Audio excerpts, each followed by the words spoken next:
This exists. Here's the script, 875 words within target range. There is a fund called the Congressional Accountability Act Settlement Fund. It appears in no law you were ever shown on the House floor, and since 1997, it has paid out more than 17 million taxpayer dollars to settle claims against members of Congress without ever naming a single one of them. Here's what it actually is, stripped of the jargon.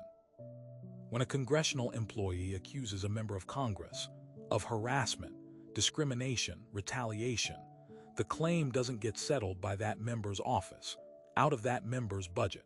It gets routed to something called the Office of Compliance, now renamed the Office of Congressional Workplace Rights. That office taps a pool of money sitting inside the U.S. Treasury's Permanent Judgment Fund, the same reserve the government uses to pay court judgments against federal agencies. The accused member's name never has to appear. The public doesn't get a vote, a hearing, or even a press release. The check just clears. It exists because of the Congressional Accountability Act of 1995, a law Congress wrote for itself, about itself, the same year it applied workplace protections like the Civil Rights Act and the Americans with Disabilities Act to its own staff for the first time. Sounds like accountability. But buried inside was the settlement mechanism, and buried inside that was the confidentiality requirement. Every claimant who wants a settlement has to sign a non-disclosure agreement first. No public vote created the fund itself. It's a standing draw against the Treasury, authorized once in 1995, and never revisited by roll call since. It doesn't show up as a line item you could find and question. It simply exists permanently, drawing from the same account that pays out lawsuits against the IRS or the VA. Who actually controls it today isn't voters, and it isn't even leadership. It's the Office of Congressional Workplace Rights, an internal body most Americans have never heard of, staffed by people who report to Congress, not to the public. They decide which claims proceed. They broker the settlement terms. They hold the names. Until 2017, even members of the House Administration Committee couldn't get a full accounting of who had settled what. The office answers procedural questions. It does not answer moral ones. Because the fund draws from the Treasury rather than a member's office budget, the accused faces no visible financial consequence at all. The taxpayer already paid. Here's what that means for an ordinary person working on Capitol Hill. In 2017, reporting forced the release of a partial accounting. Since 1997, the fund had paid out roughly $17.2 million in settlements and awards tied to congressional workplace complaints, and the public still could not connect a single payment to a specific member's name without outside investigative pressure.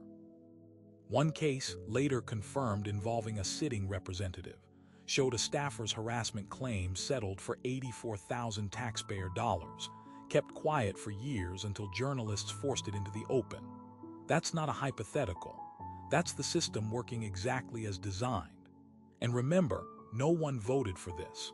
Not the fund, not the secrecy clause, not the decision to route it through the Treasury instead of a member's personal budget. A congressional staffer today has less protection and less transparency than an employee at almost any private company in America, because the body meant to police itself wrote the rules that hide it. And here's the part that should actually worry you. Every piece of this is completely legal.